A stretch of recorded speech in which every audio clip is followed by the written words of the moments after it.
2, where you can see with, yeah. Unfortunately, we don't have their names here, but yes, some procession, so only one piece. Yeah. Yeah.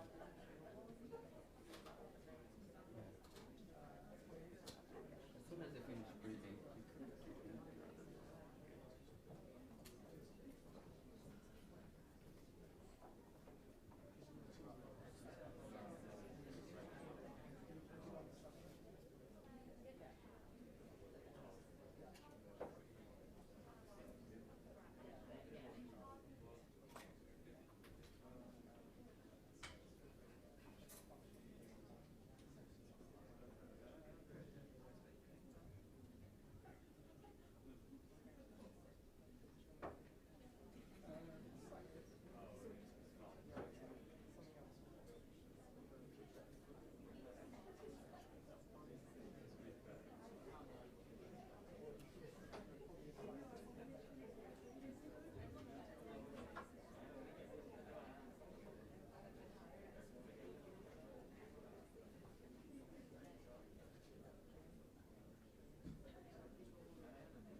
Good morning, ladies and gentlemen.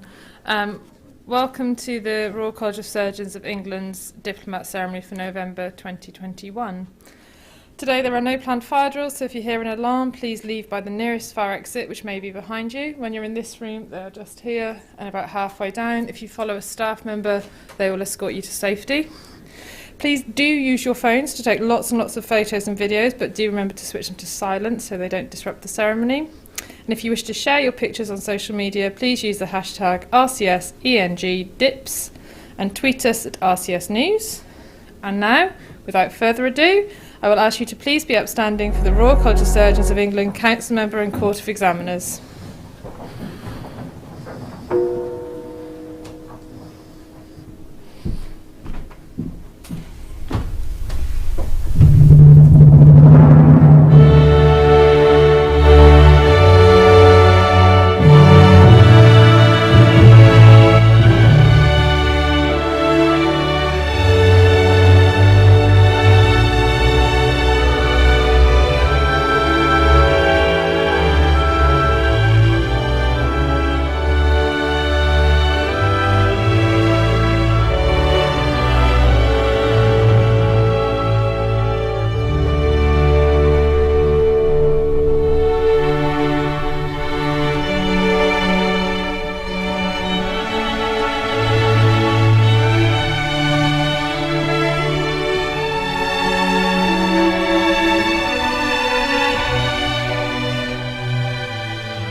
Well, a very good morning, everybody. Please be seated.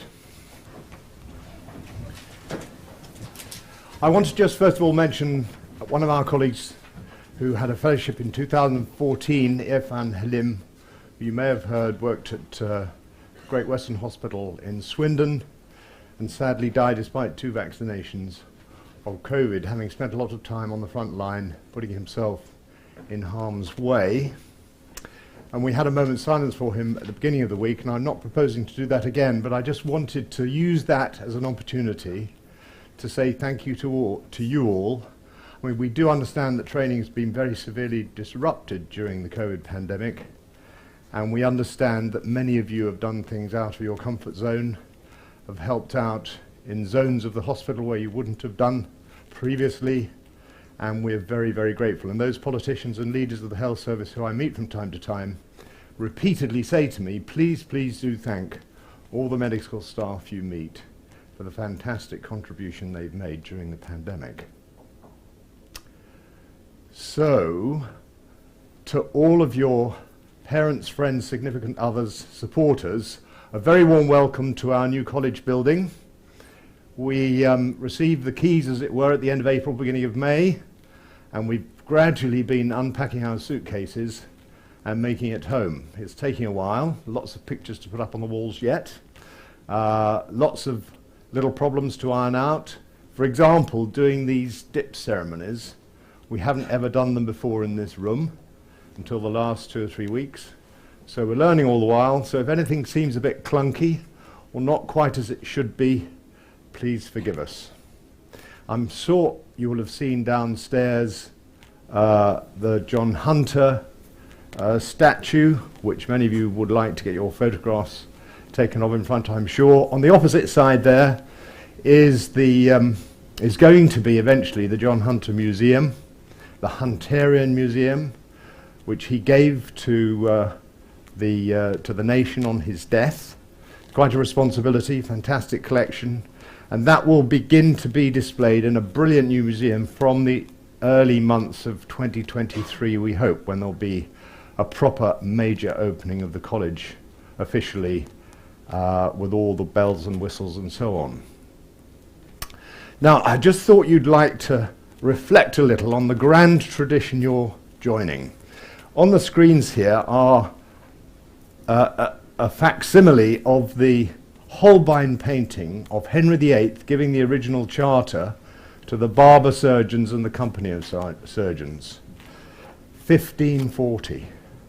And every time a new monarch came, there was a new charter made with the Royal College of Surgeons, and that included 1822, when this mace was gifted to the college by King George IV himself. King George IV was the successor to Mad King George, who you may have heard about, and George IV arranged for his goldsmiths to have this made for us, and in July 1822 it was first sitting on a cushion in a council meeting of the Royal College of Surgeons with the first president of the Royal College of Surgeons, because up until that moment the person in charge has been called Master. So from then on in that Royal Charter, everybody right down to and including me has been called President. And every council meeting since 1822, that beautiful piece of silver gilt has been on show, reminding us of our ancestry. And I want it to remind you of your ancestry too. You are joining a very, very noble tradition. Surgery clearly has changed massively since 1540 and certainly since 1822. It's become much more sophisticated. It's become in many ways much more technically difficult. The range of things we're able to offer is completely amazing.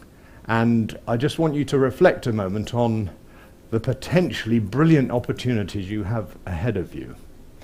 You may not have thought when you were 14 or 15 and wondering about medicine as a career, you may not have realized that you would, with this license, which is effectively what these diplomas are, with this license, you will be allowed the most amazing privilege to any people on earth. That is, to take a human body apart and put it together again.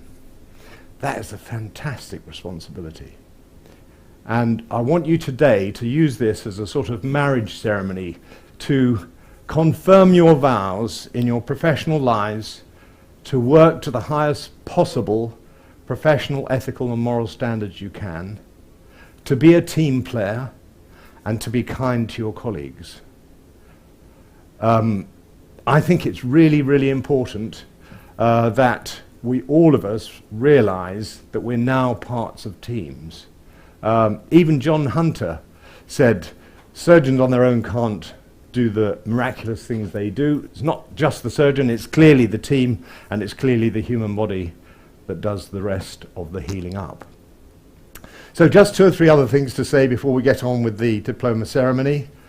Please have a look on the website at some of the recent publications we put out. Read about the Kennedy Report on equality and diversity. We're absolutely determined that with this new building, we modernize and we become much more embracing of everybody who wants to become a surgeon. We'll need all the pairs of hands we can get for recovery from the pandemic, and that's all around the world here, as well as here. Please look at our New Deal document, which began to encourage government to think about more surgical capacity and particularly surgical hubs. And please look at our future surgery document, because that looks at the way surgery might be in 20 or 30 years' time. AI, robotics, genomics, all those things helping us do a better job, a different job, and as well as lifelong learning, we've got to be flexible in our careers too. So finally, when you come up, here is the regulation. We're not allowed to shake hands, we elbow bump. You will stand here with me, we will hold the certificate, you will have a photograph taken by an official photographer. Friends and family, please do take pictures too. I'll just tell the anecdote from our first DIPS morning a couple of weeks ago when I signalled to a lady sitting in the seats who wanted to take a picture, and she thought to come up on the stage. She was in her stocking feet because she'd taken her high heels off. She grabbed the high heels in her hand, ran up the aisle, came up on the stage, and to the acute embarrassment of her son, stood with us holding her high heels while she had the photograph taken. If you don't quite get the photo you want, we'll be joining you for the reception afterwards, and you can get more photographs then. So once again, many, many congratulations, and we'll now just have a slight pause while we begin to make arrangements for the diploma conferring. Thank you very much.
President, I present to you Research Fellows. Alexis Sudlow. Very well done, Alexis. Congratulations.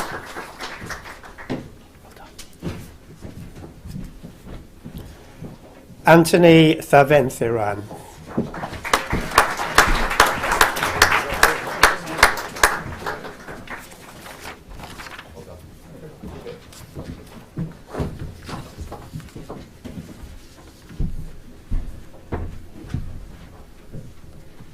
President, I present to you a Senior Clinical Fellow. Rakesh Darker.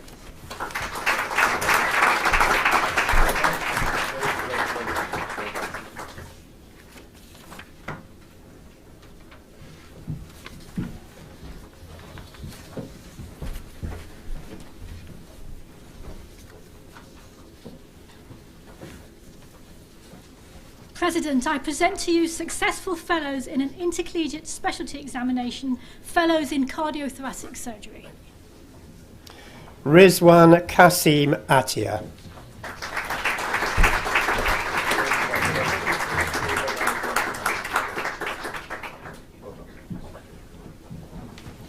Robin Nicholas Watton.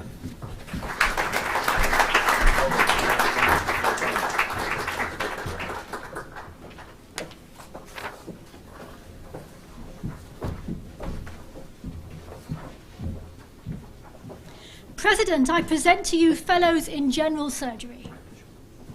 Mamie U Liu.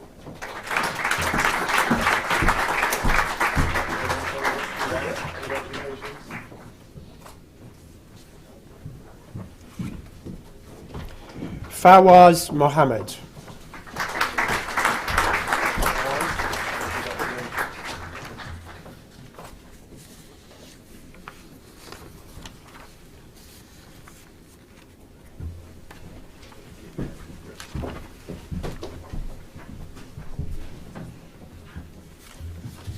President, I present to you fellow in neurosurgery.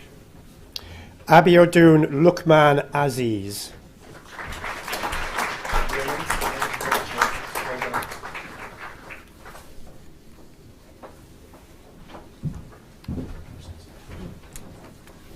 President, I present to you fellow in plastic surgery.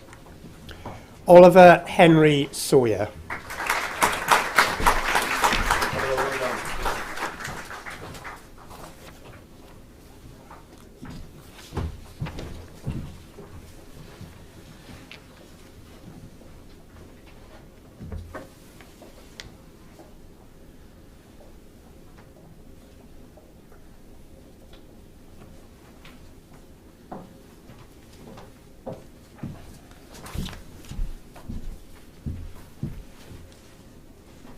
President, I present to you fellows in trauma and orthopaedic surgery.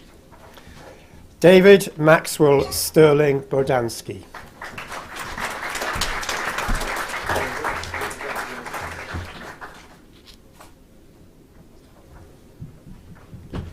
James Alexander Houston.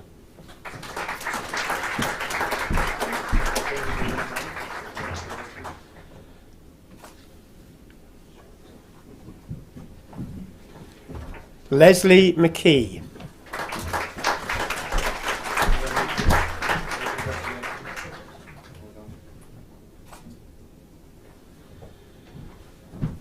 Muni Teja Pinjala.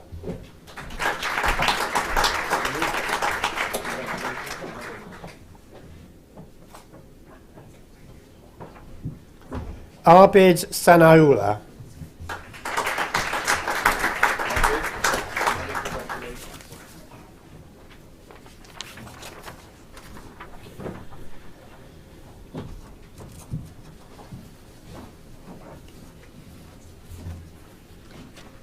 President, I present to you fellows in urology. Mohammed Esameldeen Mohammed Nureldeen.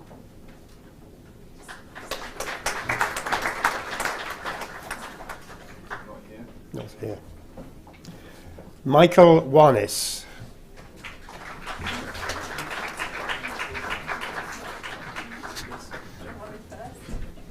This is Mohammed. Mohammed is on. Sorry. Oh. Mohammed Esameldeen Mohammed Nureldeen.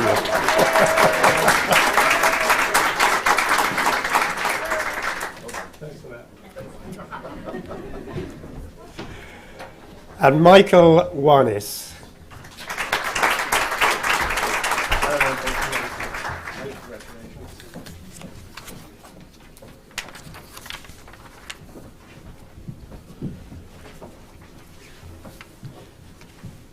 President, I present to you a fellow ad eundem. Nizar Asadi.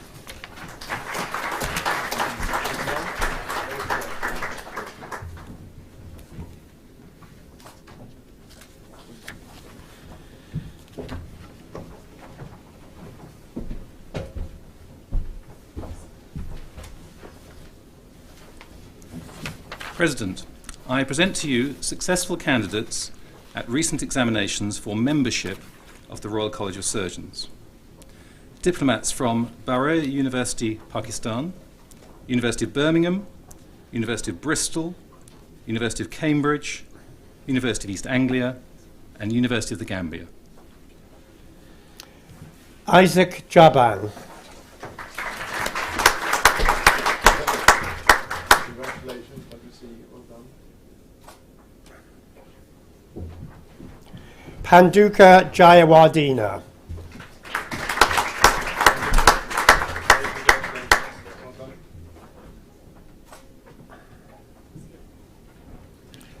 Vinci Naruka.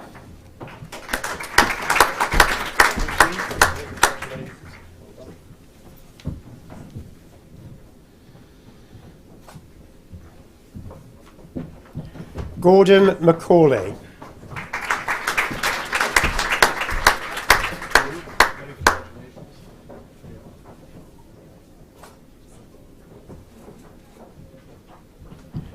Adil Ur Rahman.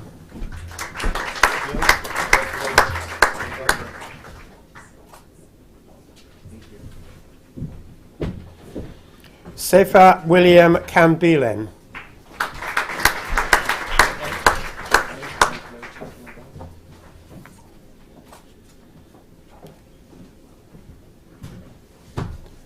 Rebecca Smith.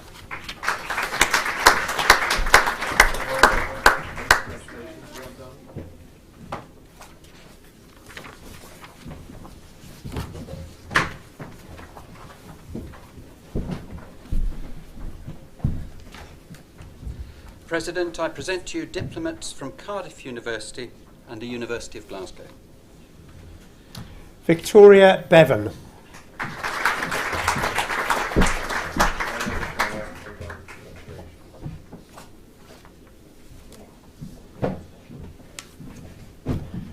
Bo Yuan Kaur.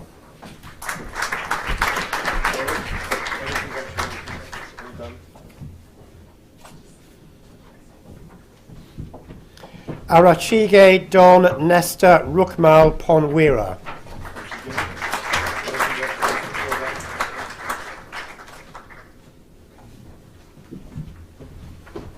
Shu Ning Yu.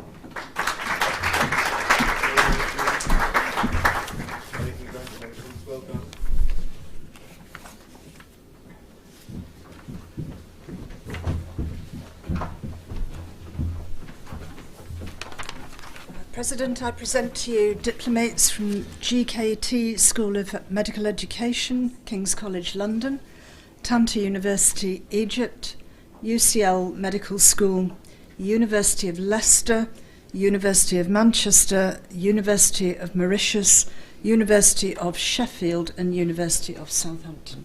Thank you. Stephen Frost.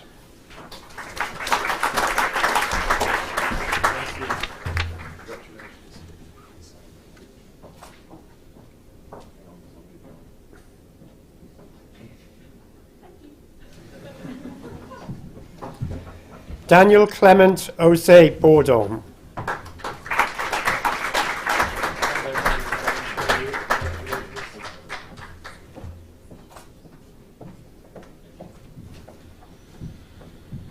Helena Waggett.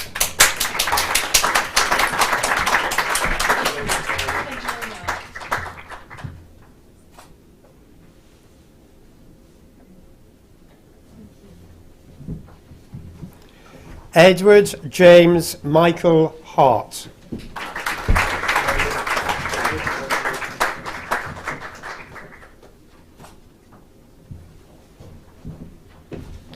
Kevin Seabar.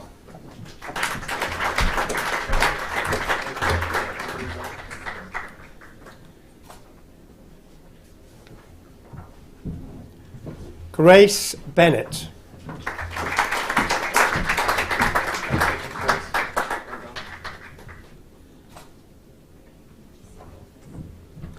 Thomas Farmer.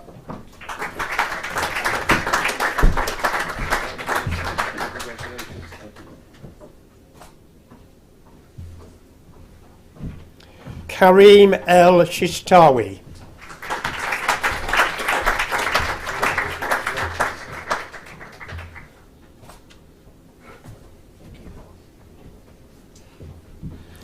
Mohammed El Zeftawi.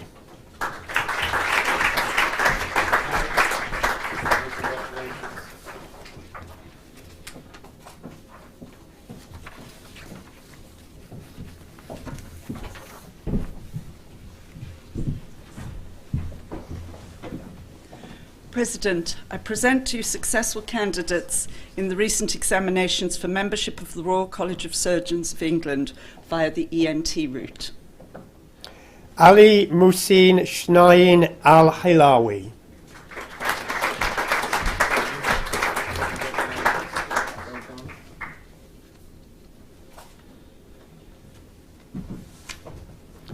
Eleanor Crossley.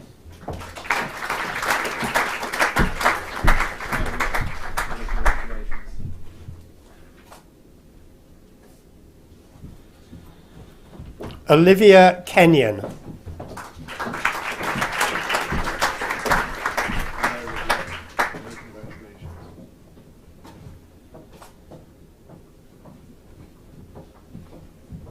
Rakesh Mistry.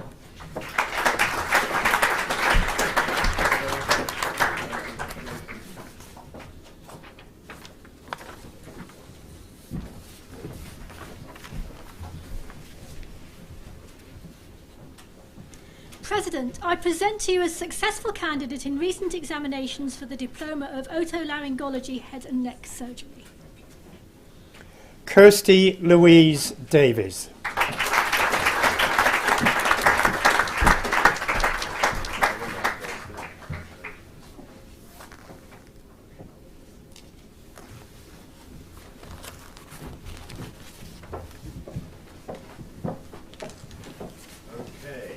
Now we have a treat. I'm going to introduce to you Henry Marsh, a good friend of mine, famous neurosurgeon, even more famous author. You may have heard of the book Do No Harm. Brilliant read, those of you on the right-hand side of the room if you haven't ever read it. He has spoken in his writing and publicly compellingly about the joys and sufferings of being a surgeon, particularly in neurosurgery, and so Henry, looking forward to hearing what you have to say.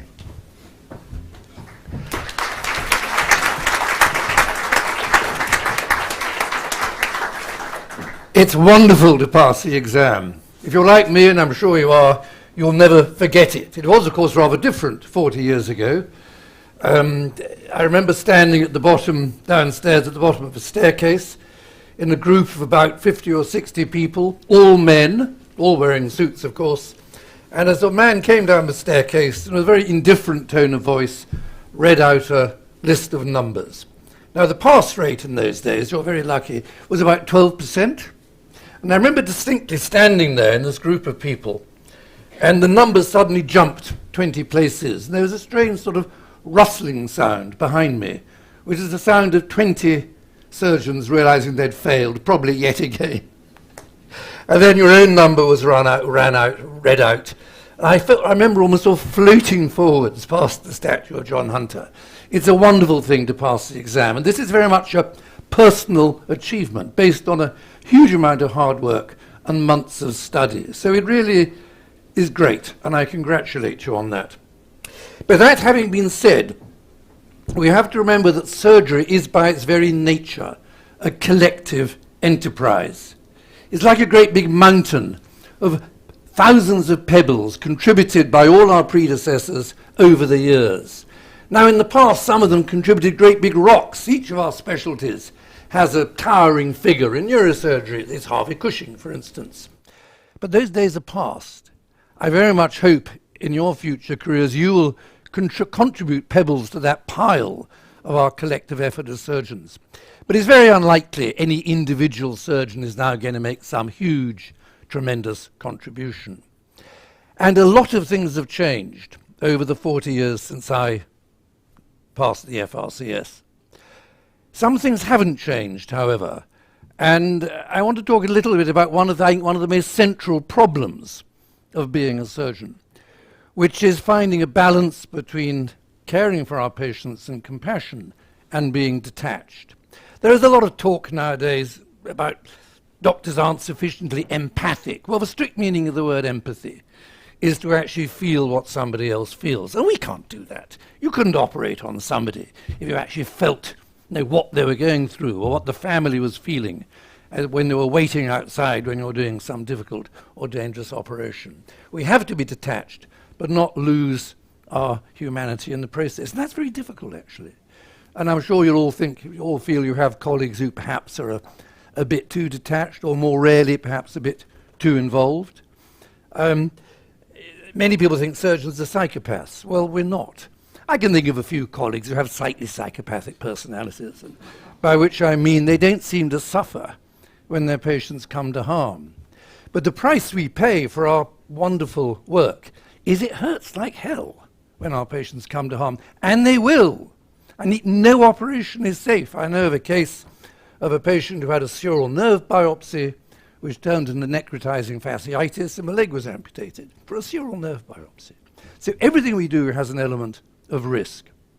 But of course, it is the risk which in many ways makes surgery so incredibly exciting and challenging. If every operation was safe and never went wrong, like putting a spare part into a car, there'd be nothing very special about it. And of course, why we find surgery so enjoyable is it is so exciting. Sometimes if an operation had gone very well, I'd go around that evening and say to the patient, that really went well. I really enjoyed that. And they would look at me with disgust and horror, because something that was so terrible for them was actually a source of pleasure for me.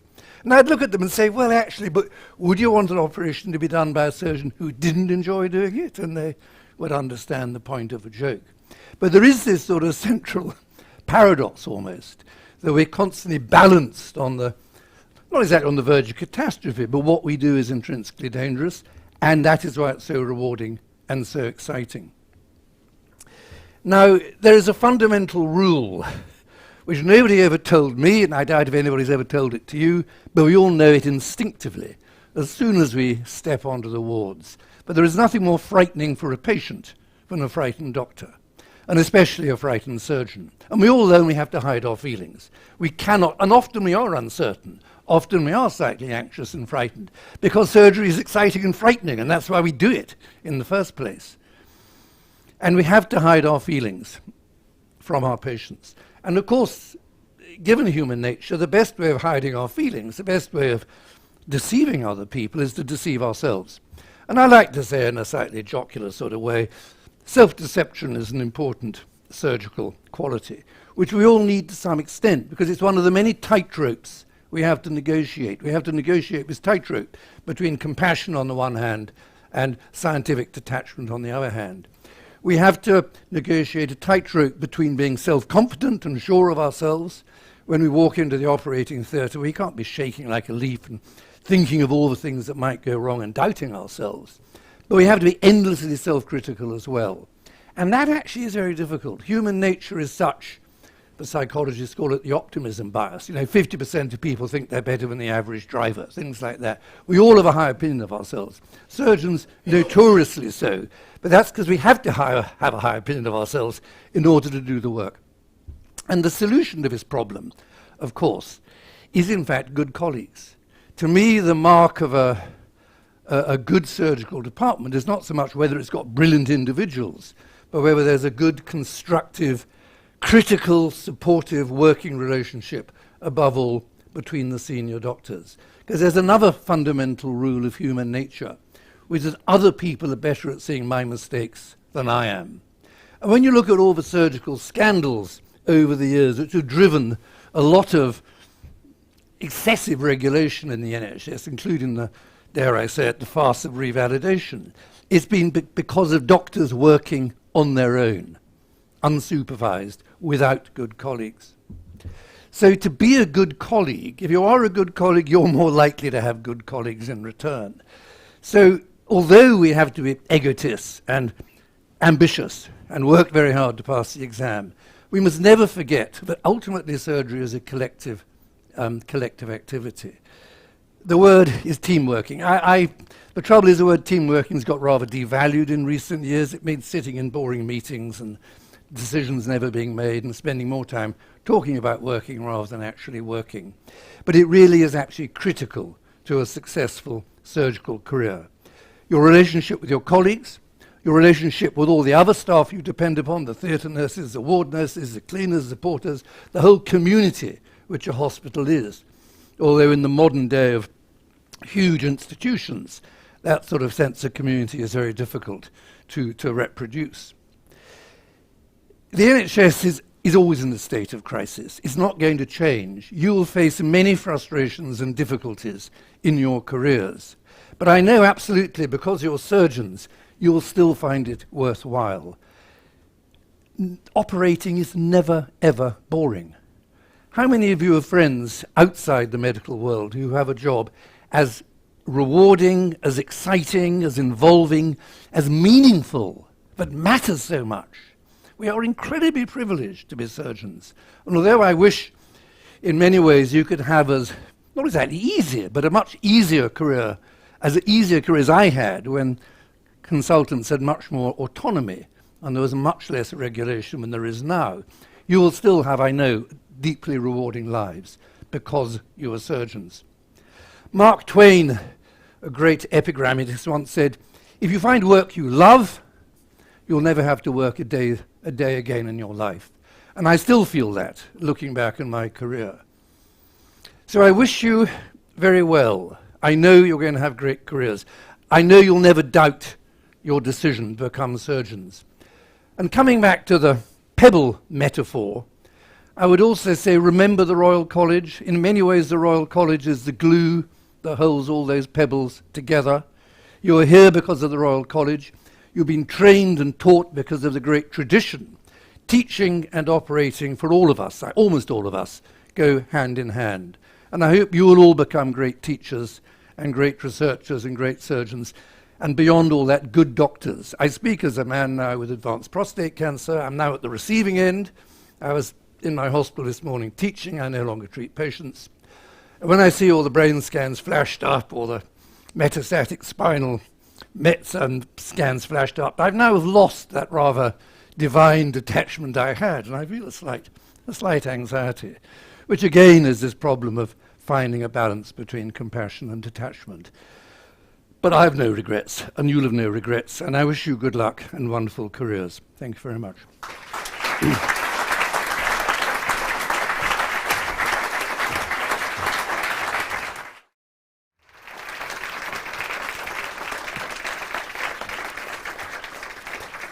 Thank you very much, Henry. Thank you very much indeed. Lots of tightropes to walk across. I'm sure you'll all do it very, very well. I just want to add some thanks to our stage party, our colleagues who've helped with these diploma ceremonies today and the previous days. Things are pretty tight in the NHS, as many of you know, in terms of getting operations done and recovery and so on. So taking time out is more difficult. So a big thank you, and a big thank you to the team for putting the occasion on too. Now, a bit of audience participation. I wonder if everybody on this side of the room would please stand up, or at least the diplomates anyway. Many of the people on this side of the room have made sacrifices, have encouraged and supported you over many, many months. I want you to give them a big round of applause, please.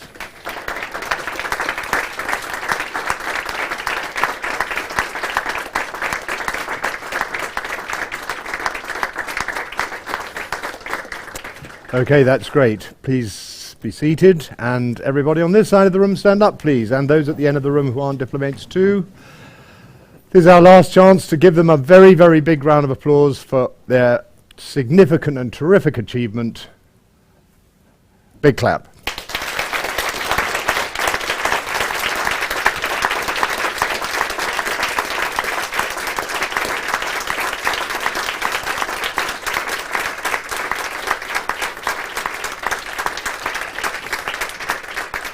Great. If you'll all now remain standing a second while the stage party leaves the room, we look forward to seeing some of you in the reception afterwards.